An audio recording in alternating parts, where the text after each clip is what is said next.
Most people believe that life inside the Cole mansion was perfect, with its white stone pillars, endless glass windows, and a garden that looked like something out of a magazine.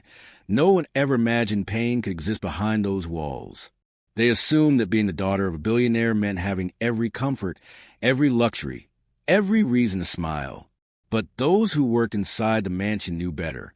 They had seen the quiet sadness behind little Arya Cole's eyes, the way her shoulders slumped when she thought no one was watching, and the strange, tired way she often rubbed her head, as if something was bothering her every single day.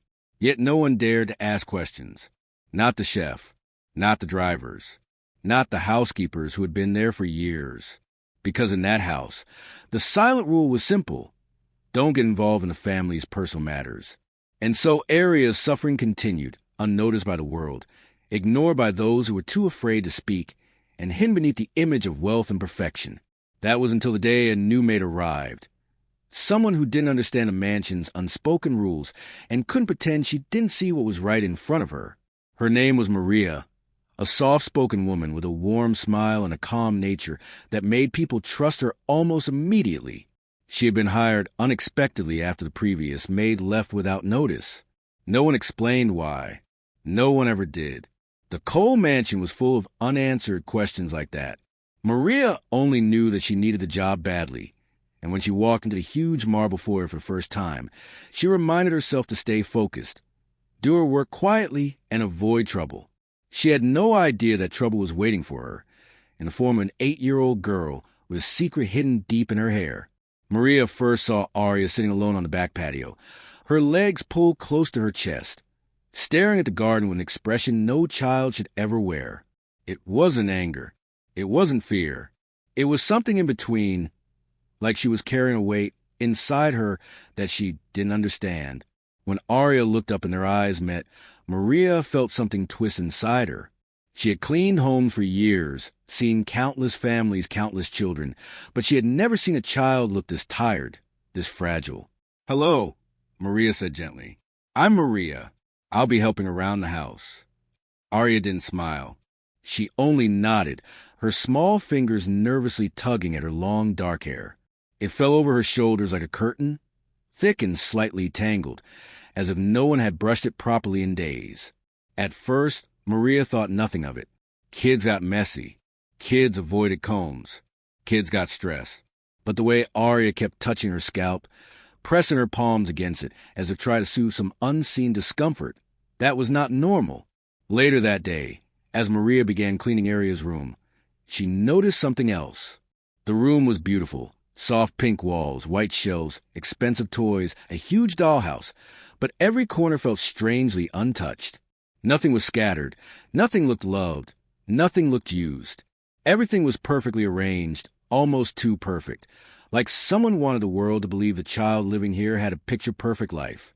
But Maria didn't feel that perfection. She felt absence, silence, loneliness. Then she found the hairbrush. It was lying on Arya's bed, its bristles bent and worn, as if someone had tried brushing through something difficult, something that fought back. She picked it up, confused by how many strands of hair were tangled inside. Far more than a normal child would shed. Far more than Maria had ever seen in her years of cleaning. She frowned, but before she could think more, a soft voice spoke from the doorway. "Please don't use that brush," Arya whispered. Maria turned, startled. "Oh, sweetheart, I was just putting it away. Is something wrong with it?" Arya hesitated, her small hands twisting in the hem of her dress. She looked down, almost afraid to speak. It hurts." Maria felt her chest tighten. "Your hair hurts?" Arya nodded slowly. "Every day." There was something in the way she said it. Quiet, resigned, as if she had accepted the pain as part of her life. As if she believed nothing would ever change. Maria crouched down to her level, keeping her voice warm and steady. "Have you told anyone?" she asked softly. Arya shook her head. "Daddy is busy. Everyone is busy. And the other maid, she said I was imagining it." A heavy feeling settled over Maria. Imagining it? How could a child imagine daily pain? Something wasn't right. But Maria didn't want to scare the girl. Instead, she offered a gentle smile. "Would you like me to help you brush your hair?" she asked. Aria's eyes widened, fear flickering inside them. Not at Maria, but the idea itself. She took a step back, her shoulders trembling. "No, it'll hurt, please." Maria froze. That reaction was not normal. This wasn't a child simply hating tangles. This was fear, deep fear. She wanted to ask more, but before she could, the intercom buzzed and a voice instructed her to proceed downstairs. The moment broke, and Arya quietly slipped out of the room as if she'd been waiting for an excuse to escape. But the image of that hairbrush, stuffed full of broken strands, stayed with Maria, and so did Arya's trembling voice. Later that night, as Maria prepared the rooms for the next day, she heard a faint whimper coming from Arya's bathroom. It was the kind of sound a child makes when they're trying very hard not to cry. With slow, careful steps, Maria approached the slightly ajar door. "Arya," she whispered. No answer. She pushed the door open gently and froze. Arya stood in front of the mirror, tears streaking down her cheeks, her tiny fingers tangled in her hair as if she was trying to pull something out. Her face was pale, her breathing unsteady, and when she turned toward Maria, there was a look in her eyes that made Maria's heart drop. "It's happening again," Arya whispered, her voice cracking. "I told them, but they didn't believe me." Maria stepped forward, her concern growing. "Sweetheart, what's happening? Tell me." Arya swallowed hard, shaking her head, lifting one trembling hand toward her scalp. "It's inside my hair," she said. Maria felt the air leave her lungs. And before she could move closer, before she could understand what Arya meant, something slipped loose in the strands and fell to the floor. Maria's eyes widened, and in that moment, she realized Arya had been telling the truth all along. Maria's breath caught as she stared at the tiny object resting on the bathroom floor. It was small, almost too small to notice unless you were looking carefully. From where she stood, it looked like a dark speck tangled with a thin strand of Arya's hair. For a moment, she wondered if it was just dust or a limb from the girl's clothes, or maybe a loose thread from one of her dolls. But the way Arya stiffened, back pressed against the sink, hands trembling at her sides, told Maria it was something more, something Arya feared deeply. Maria knelt slowly, careful not to startle her. She didn't touch the object. She just leaned closer, enough to see it clearly. It wasn't dust. It wasn't a thread. It looked like something that didn't belong there at all. Something that made no sense to find in a child's hair. She straightened up gently. "Arya, sweetheart, how long has this been happening?"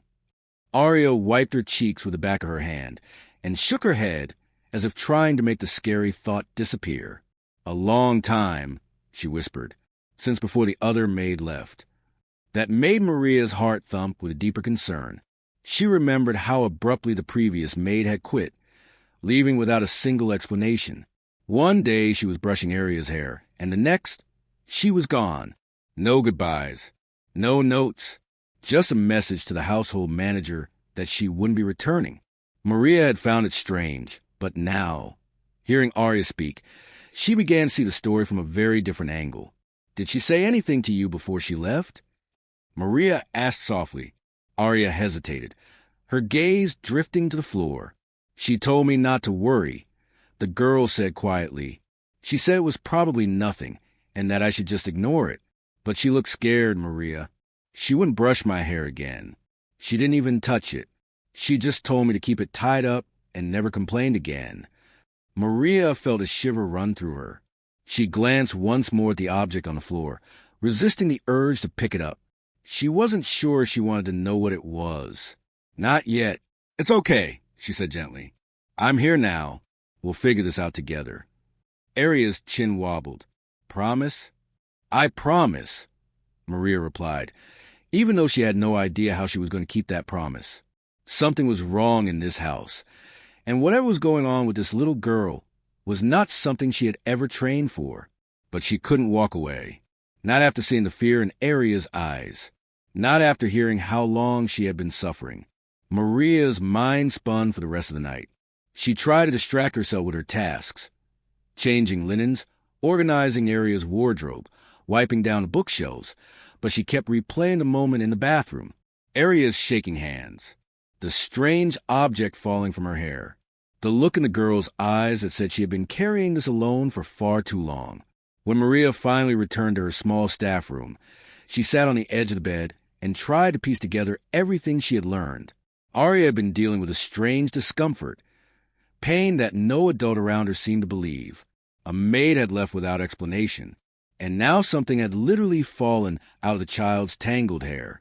Something that had frightened not just the 8-year-old girl, but also an experienced housemaid before her. Maria closed her eyes, exhausted but unable to rest. She couldn't shake the feeling that this was bigger than she understood. Bigger than just a child complaining about discomfort. There was a pattern forming, a thread connecting the little moments she had noticed since arriving. Aria's silence, her tired posture, the constant way she touched her scalp, the untouched toys, the perfect but lifeless room. This wasn't simply a medical issue or a case of neglect. Something else was happening. Something hidden beneath the mansion's carefully crafted image of perfection. Early the next morning, Maria woke up before sunrise. She wanted to check on Aria to make sure the little girl had slept peacefully. But as she stepped out into the hallway, she saw the billionaire himself, Mr. Cole, standing at the far end, talking to someone on the phone. His voice was low and clipped, almost irritated. "I don't care what they found," he said sharply. "Just handle it. I don't want to hear another word about it."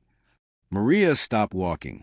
She didn't want him to notice her overhearing anything, but something about his tone, about the tension in his shoulders, made her wonder if his call had anything to do with Aria, or with the maid who had vanished.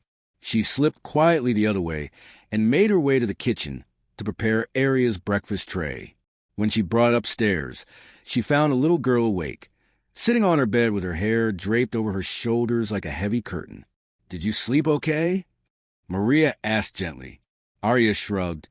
"It didn't hurt last night," she said, "but it usually starts again in the morning." "Where exactly does it hurt?" Maria asked. Aria parted her hair with her fingers, revealing a small area on her scalp that looked slightly red. Not drastically, but enough for Maria to notice, enough to make her worry. "Does it move?" Maria asked before she could stop herself. The question sounded strange even in her own ears, but Aria didn't look confused. She simply nodded slowly, her fear returning. Sometimes.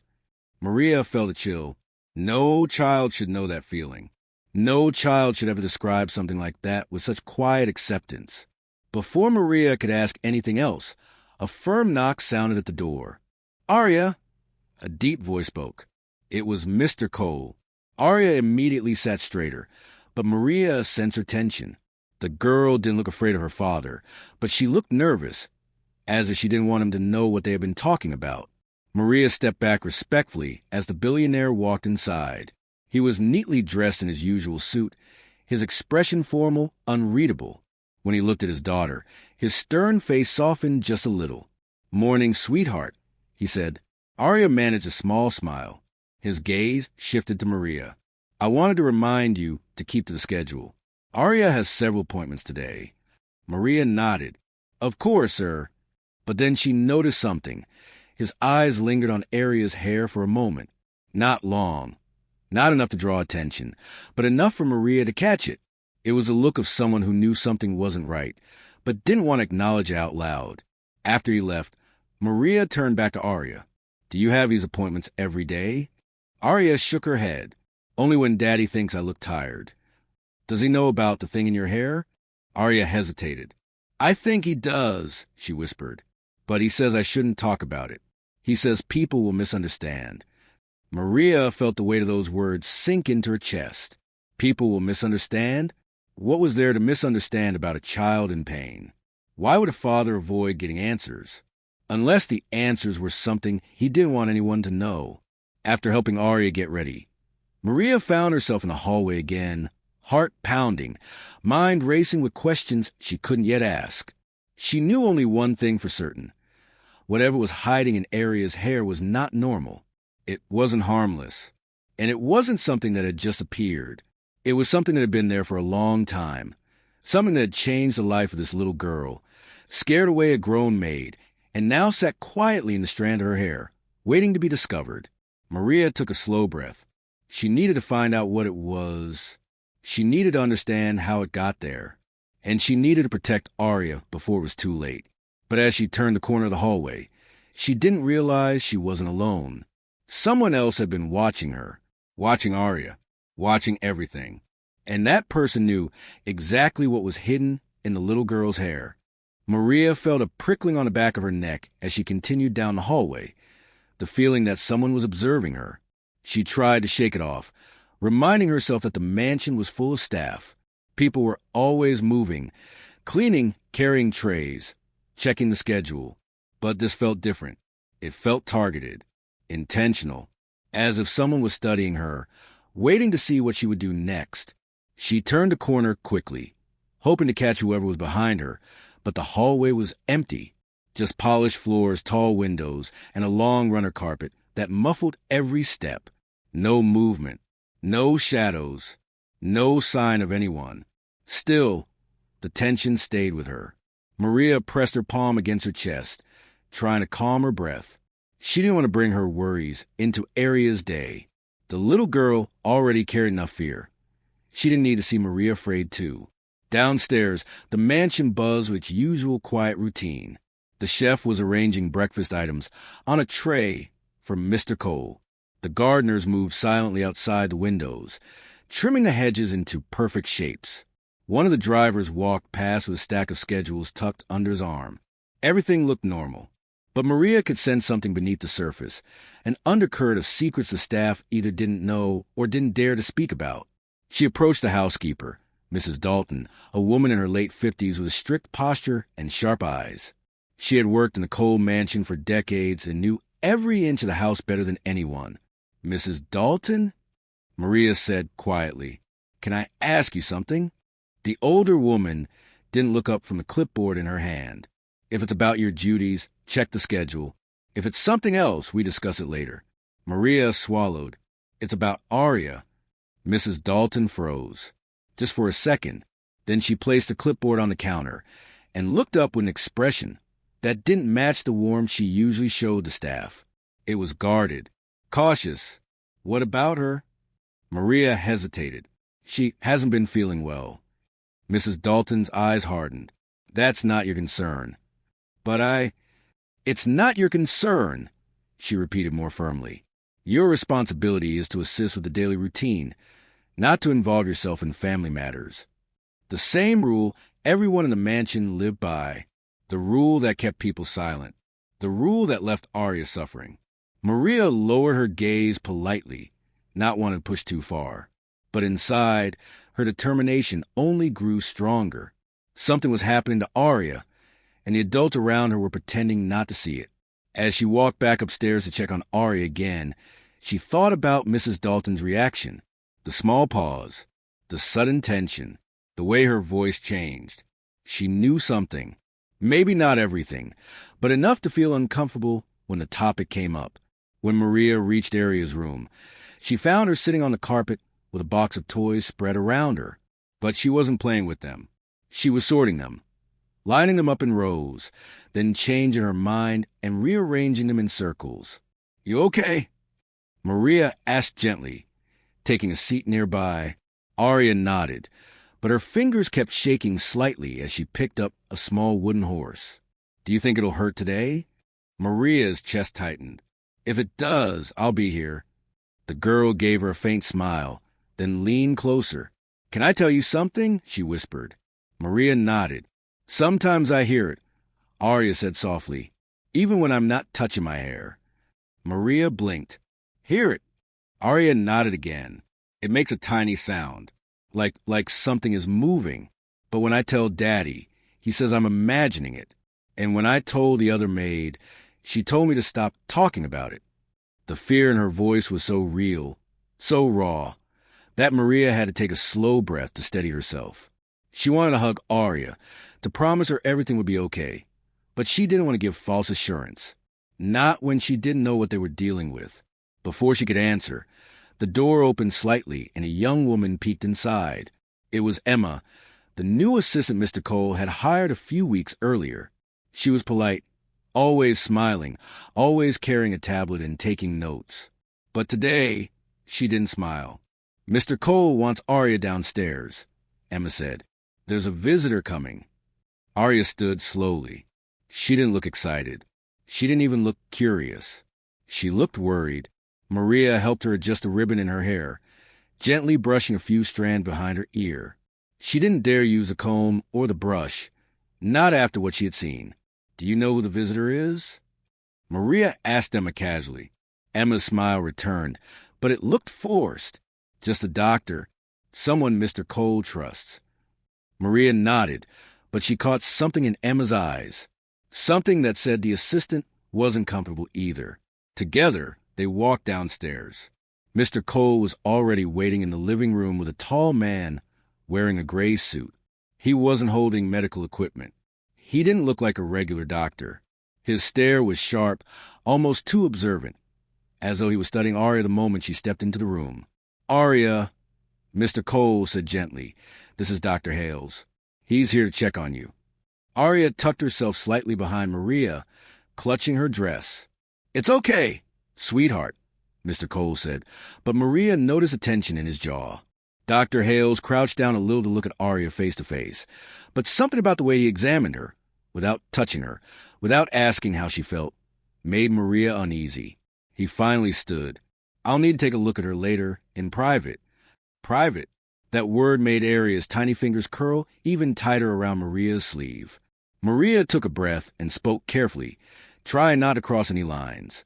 "Sir, maybe it would help if I stayed with her. She seems more comfortable around someone she knows." Mr. Cole glanced at Dr. Hales, then back at his daughter. A moment passed, a long one. Then he nodded. "Fine, but stay quiet and let the doctor do his work." Maria agreed. As Dr. Hales stepped away to prepare whatever he needed, Maria leaned closer to Arya. "Do you know him?" she whispered. Arya shook her head. "But he came once before, when I was really small. I don't remember much, just that I cried a lot." A memory flickered across her expression, something distant but painful. Maria's heart pounded harder now. She didn't know the whole story, but she knew enough to feel uneasy. The father's secrecy, the staff's silence, the previous maid vanishing, the doctor who didn't look like a doctor. Someone was hiding something, and whatever was hidden in Arya's hair wasn't just a strange object. It was a clue to a much deeper secret inside this mansion. Maria wanted to uncover the truth. She wanted to protect Arya, but she didn't realize that in the process, she had already drawn attention to herself. From the staircase above, someone watched the trio in the living room. Not Mr. Cole, not Dr. Hales. Someone else. Someone who knew what Arya carried. Someone who had been waiting for Maria to make a mistake. And that person whispered under their breath, almost amused, "She's getting too close." Maria followed Dr. Hales down the long corridor that led to one of the private examination rooms. Mr. Cole rarely allowed anyone to enter. Arya held her hand the whole way, her grip small but desperate. The lights in the hallway seemed dimmer than usual, and Maria could feel her own pulse quickening with every step. She tried to stay calm for Arya, but the silence in the mansion felt heavier today, like the walls were holding their breath. When they reached the room, Dr. Hales opened the door without a word. Maria stepped inside first. The room looked nothing like a normal medical space. There was a simple chair in the center, a small metal table against the wall, and a single bright lamp above the chair. No toys, no screens, no posters meant to comfort a child. Just sterile emptiness. Arya immediately stopped in the doorway. "It's okay," Maria whispered, gently squeezing her hand. But Arya didn't move. Her eyes were fixed on the chair like it was something she remembered, something she feared. Dr. Hales cleared his throat. "Please have her sit." Maria knelt in front of Arya. "I'll be right here. I promise." The little girl took a trembling breath, then slowly walked to the chair. Maria stayed close, her hand resting on Arya's shoulder as she sat down. The lamp above flickered once, casting a long shadow across the wall. Dr. Hales began preparing something on the metal table. Papers, tools, A small device with a blinking light. Maria watched him carefully. His movements were practiced, almost rehearsed, but he still avoided making eye contact with her. Does her father know everything that's been going on? Maria asked, trying to keep her tone steady. Dr. Hales didn't stop his work. Mr. Cole knows what he needs to know. That's not an answer, Maria replied quietly. He finally turned his head slightly, though not enough to meet her eyes. Some things are better not talked about. Maria felt a chill travel down her spine. Arya looked up at her, clearly sensing the same tension. Dr. Hales approached with a small device in his hand. This will not hurt, he said in a flat voice. I just need to scan her hair. Arya flinched when he raised his hand. Maria instinctively stepped between them. Wait, she said firmly. You need to explain what you're doing. The doctor's expression tightened. I don't have to explain anything to you. But she's a child, Maria said. She deserves to know. A strange silence filled the room. Dr. Hales lowered the device a fraction. This has been going on for years, he said coldly. You're not the first maid to question. You won't be the last. Maria froze. You know about the others? She asked. He gave a slight nod. Curiosity is a problem in this house. It never ends well. Arya's fingers curled around the arm of the chair. She looked so small, so scared, so tired being treated like something fragile and confusing. Maria stepped closer to her protectively. Whatever is happening to her, she said quietly, she deserves the truth, not secrets. Dr. Hales finally met her eyes, and there was no warmth in his. The truth, he said, is exactly what you shouldn't want. Before Maria could respond, the device in his hand beeped twice. Quick, sharp, urgent beeps. He glanced at it, and for the first time, Maria saw fear flicker across his face. Fear. What does that mean? She asked. Dr. Hales didn't answer. He just stepped back, his eyes fixed on the top of Arya's head. Arya whimpered softly. Is it bad?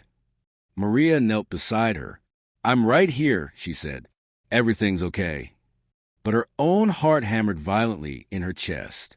Something was wrong, very wrong, and she could feel it in the air, like a storm building. Dr. Hales finally tore his gaze away and hurried to the table, grabbing a second device. He switched it on, and a faint, low hum filled the room. Maria felt Arya's hand slip into hers and clutch it tight. Sir, Maria said, voice tense, tell me what you're scanning for. Dr. Hales didn't respond. He approached Arya again, holding the new device like a weapon he wasn't sure how to use. But the moment he brought it close to her hair, the hum grew louder, and then suddenly cut out, as if something interfered with it. The lights in the room flickered. Once, twice. Then the lamp above Arya glowed, so brightly Maria had to shield her eyes. Turn it off, she shouted. Dr. Hales yanked the device away. The room went silent again, but the tension didn't fade. If anything, it thickened. Dr. Hales stood perfectly still, staring at Arya with an expression that frightened Maria far more than anger or annoyance would have. He looked defeated. This is not possible, he whispered. It wasn't supposed to grow. Maria's breath caught in her throat. What do you mean, grow? Dr. Hales slowly backed away from the child. I need to talk to Mr. Cole, he said, almost to himself. He turned and rushed out of the room, leaving the door wide open behind him. Maria didn't hesitate. She pulled Arya into her arms, holding her tightly. What's wrong with me? Arya whispered, shaking. Nothing is wrong with you, Maria said firmly. But something is happening, and we're going to find out what. She stood and took Arya's hand.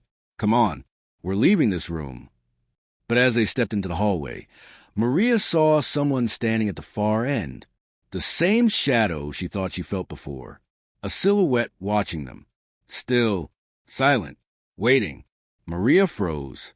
Arya squeezed her hand tighter.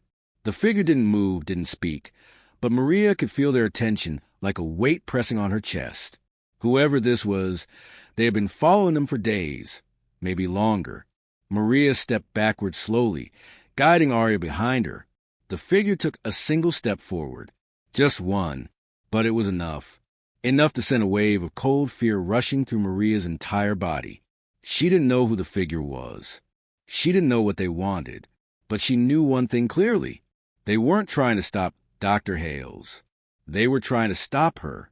And whatever was hidden in Aria's hair, whatever was growing, was a reason why. Maria's heart pounded so hard she could hear it echo in her ears as the figure took another slow, deliberate step. The mansion, usually quiet and peaceful, suddenly felt like a trap closing around them. And Maria realized the truth in a single terrifying moment. They were running out of time. And someone in this house would do anything to keep the secret buried. Adrian didn't move at first. His eyes stayed locked in the dark hallway where security lights flickered again, this time slower, almost deliberate, like someone was controlling the rhythm.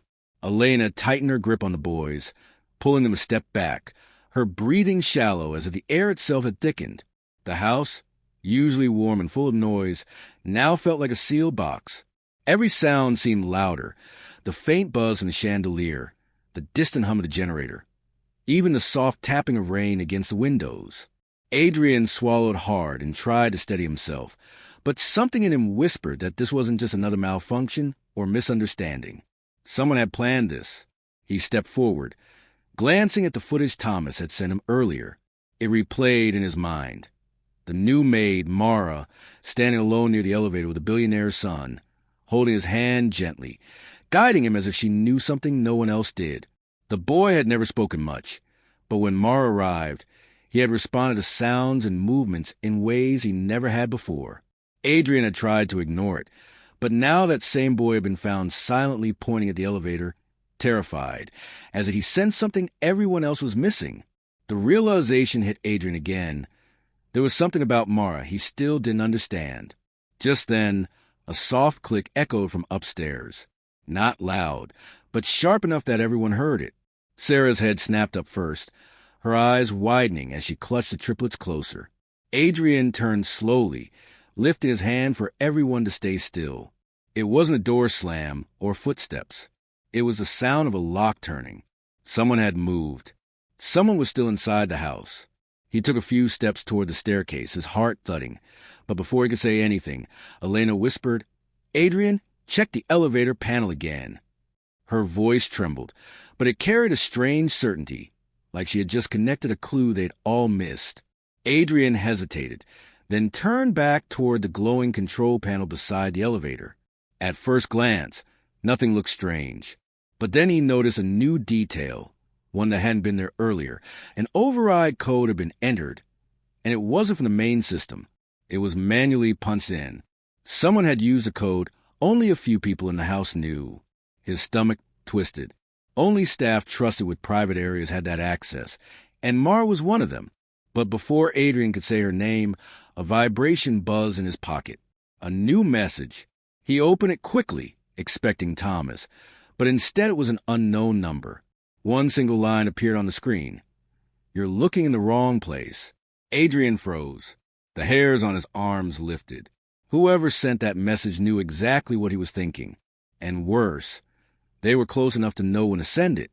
He scanned the hallway, the staircase, the flickering lights. Every corner felt like it was watching him back. The boys whimpered softly, burying their faces against their mother. Elena took a shaky breath and whispered, "Adrian, what if it's not her? What if someone else is using her to distract us?" The idea struck him hard. He remembered the billionaire's recent deals, the ones that had angered people who didn't show their faces publicly. He remembered the silent calls the family had been receiving all week. He remembered the guard who quit 2 days ago, without explanation. Suddenly the picture widened, stretching beyond Mara. Someone wanted access to the boy. Someone who knew his condition wasn't as simple as people believed. Someone who understood he could sense things others couldn't. Another sound echoed, this time from the lower level. A slow, careful footstep on the marble floor.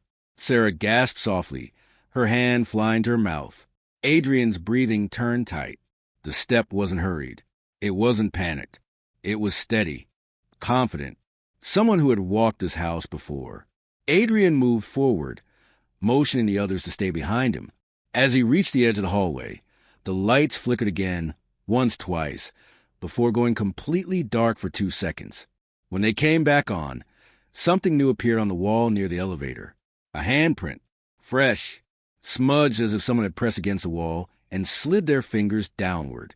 But the part that stole Adrian's breath, the hand was small, too small for an adult, but too large to be one of the triplets. It belonged to the billionaire's blind son. Elena let out a shaken whisper. Why would he? Before she finished, the elevator chimed again, slow and eerie, the cabin arriving without being called. The doors began to open just a few inches, then stopped halfway, trembling, as if something blocked them from fully sliding apart. Adrian stepped forward, every nerve in his body tense.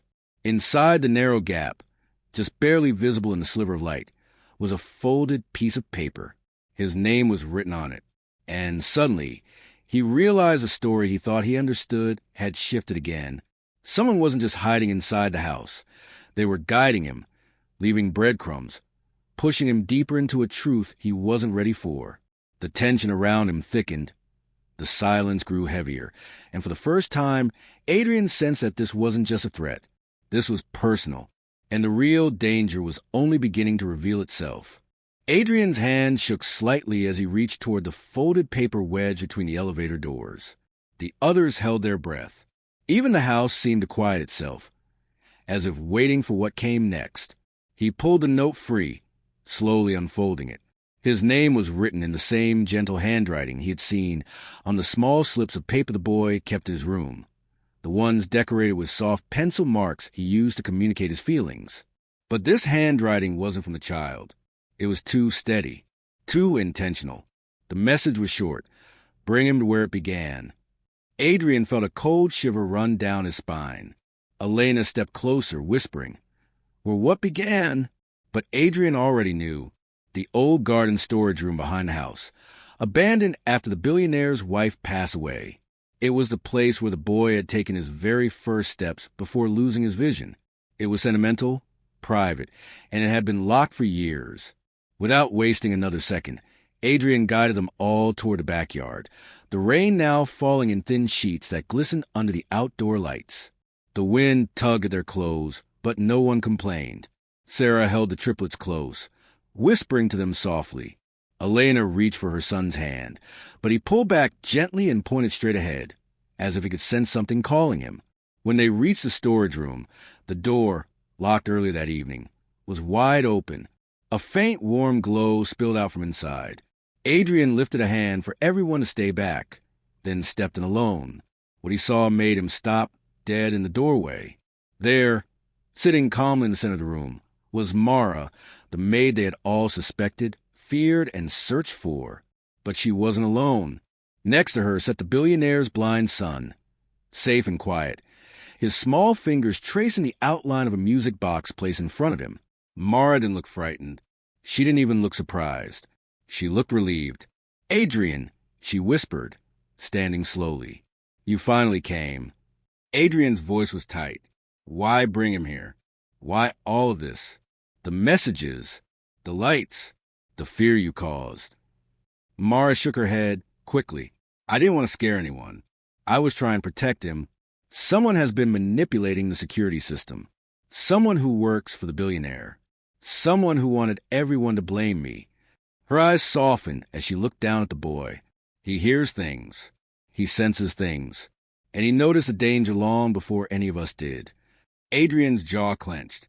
"Who?" Mara swallowed hard. "Thomas." Adrian felt his blood run cold. Thomas. The one sending warnings. The one acting helpful. The one who knew every shadow in the house. Before he could process the shock, a soft crunch sounded behind him. Footsteps on wet gravel. Adrian spun around. Thomas stood at the doorway, his expression unreadable, rain dripping from his coat. For a moment, the room fell into heavy silence, broken only by the faint melody of the music box the boy kept winding with trembling hands. Thomas's voice was calm. Too calm. "You weren't supposed to find her yet." Adrian stepped forward protectively, blocking the boy and Mara. "Why them? Why go this far?" Thomas let out a slow breath. "Your boss pushed too far into things he shouldn't. Deals that made dangerous people lose millions. They needed leverage. something he'd never risk losing. The boy, Adrian's chest tightened. So you betrayed the family? Thomas's gaze flickered, annoyance crossing his face. I didn't betray anyone. I survived, and all you had to do was follow the clues I left and make it believable when she took the fall. Adrian shook his head, anger rising. You used the child. Thomas lifted his hand slightly, not as a surrender, but as if trying to calm a stubborn crowd. Relax. He was never supposed to get hurt, but you kept interfering, and now I need all of you out of my way. Before Adrian could move, the boy suddenly rose to his feet. Everyone froze, his face tilted upward, as if listening to something only he could hear. Then, with a slow, deliberate motion, he reached for the music box and clicked a hidden switch on its side. A soft chime echoed, different, sharper, almost like a signal, and then the outdoor security floodlights burst on all at once. Multiple voices shouted from the backyard. Adrian turned sharply and saw security guards rushing in, real ones, those assigned by the billionaire himself. And among them was the billionaire, soaked from the rain, panic in his eyes. Thomas's face drained of color. Everything happened fast after that. The guards moved in, pulling Thomas back as he shouted protests. The billionaire rushed into the room, falling to his knees and pulling his son into his arms, trembling with relief. Mara stepped aside quietly, tears in her eyes. Adrian finally let out a breath he didn't realize he'd been holding. The tension that had gripped the entire house loosened all at once. But just as the moment settled, the boy lifted his hand again, pointing not at Thomas, but at the billionaire. A hush fell across the room. The billionaire stiffened, his face pale. Elena whispered, "What is he pointing at?" The boy took a shaky step forward, reached into his father's coat pocket, and pulled out a small metallic key, one Adrian had never seen before. Mara gasped softly. That's the master override key, the one that controls every lock in the house. Adrian stared at the billionaire, something cold twisting in his chest.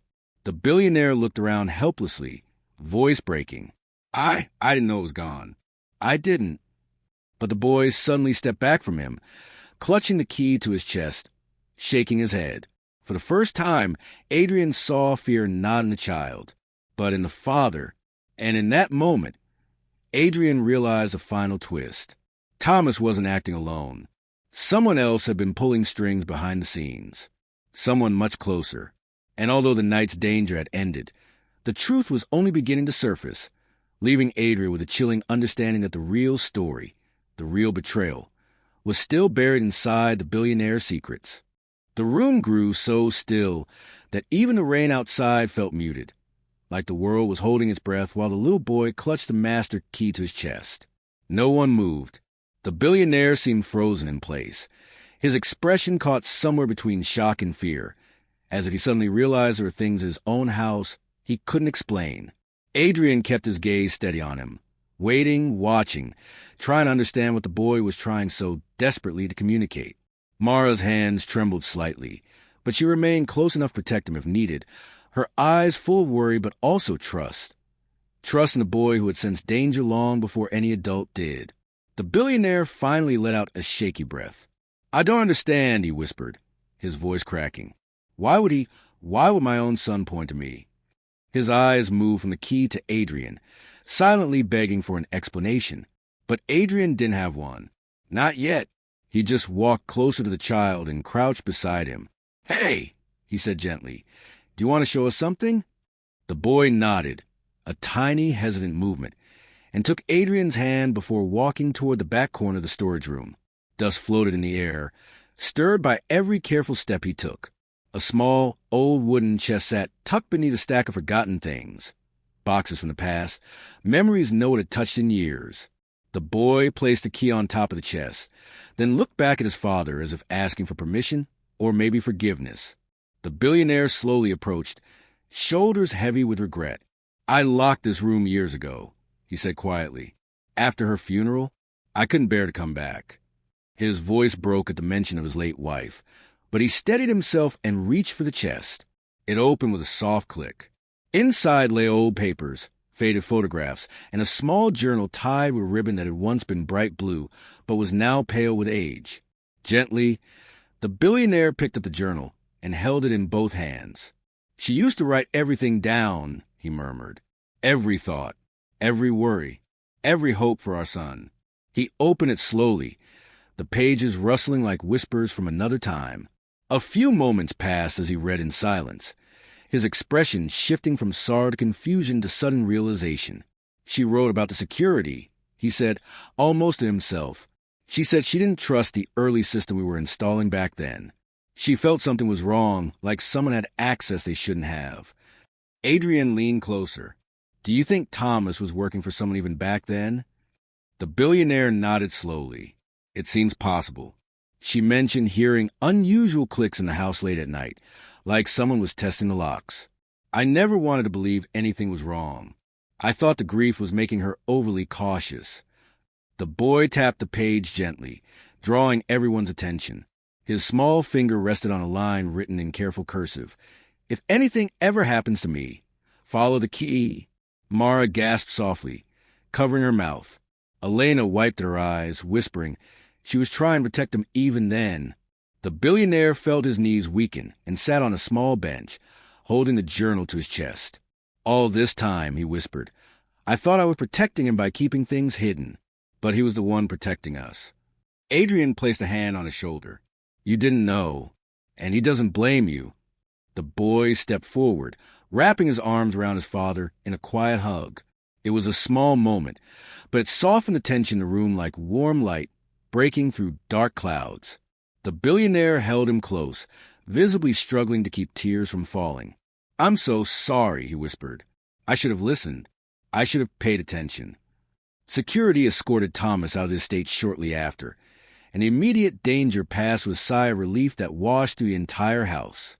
But the mystery of who had truly been pulling the strings lingered in the air like a question waiting to be answered. Over the next few days, investigators searched through the security logs, the system backups, and the encrypted files Thomas had tried to hide. What they discovered brought clarity and closure. Thomas hadn't been involved since years ago, but he had stayed quiet because he feared the old secrets would come out. He wasn't protecting anyone but himself. And the deeper they looked, the more they realized the real threat had ended long before this night. The strange noises, the unusual lock changes, and the hidden key were remnants of fears the billionaire's wife had documented, not signs of an active danger now. Somehow, her intuition had bridged the past and present, guiding her son without him ever reading a single word of her journal. He didn't need his eyes. He felt things differently. He sensed signals, moods, patterns, and the slightest change in people's steps. It had been his way of keeping his mother's final message alive. Once the truth settled, peace returned to Mansion. The boy began smiling more, especially when he was near Mara, who stayed by his side, gentle and patient. Elena found comfort knowing her son was safe, and that the strange events had finally been explained. Even the triplets started sleeping through the night again, feeling the calm shift in the air. The billionaire made changes quickly. He updated the security system, not to isolate the house, but to make it transparent. He created routines where he spent more time with his son, listening, understanding, and learning the silent language the boy had always used. One quiet afternoon, Adrian found the billionaire standing near the old garden storage room, gazing at the door. "You okay?" Adrian asked softly. The billionaire nodded. For the first time in a long while, he replied, "I spent years thinking my position, my wealth, the pressures of my work, all of it required silence. But I see now that silence created distance, and he felt it before anyone else." Adrian looked toward the boy, who sat nearby tapping gently on a wooden toy, creating a rhythm that felt like hope. "Kids are more aware than we give them credit for," Adrian said. "Especially him." The billionaire smiled gently. "Yes, he heard what I couldn't, what I refused to hear." He paused, breath steady. "From now on, things will be different." And he kept his word. The coming days brought warmth instead of fear. The house, once filled with tension and unanswered questions, became a place of healing. Conversations grew easier. Laughter returned. Even the rain, when it came, felt softer somehow, no longer a warning, but a reminder of everything they'd overcome. One evening, as the light faded into a warm gold, the boy walked toward the garden holding the music box he had used that night. He sat beneath the old tree where his mother used to rest, winding the box carefully. When the soft melody floated through the air, the billionaire joined him, placing an arm around his shoulders. "She'd be proud of you," he whispered. The boy leaned into him, peaceful. For a moment, everything felt still and right. Adrian watched from a distance, feeling the weight of the past few days finally lift. The truth had been hard, but it led to healing. Real healing rooted in honesty, protection, and love. The family wasn't perfect, and the future wouldn't always be easy, but they had stepped through fear together and found their way back to one another. In the end, the most powerful reminder wasn't the mystery or the danger. It was the simple, quiet truth that even in a billionaire's mansion, behind all the security, wealth, and shadows, what mattered most was the strength of the people inside it. And the little boy who couldn't see had shown them all how to finally look at each other again,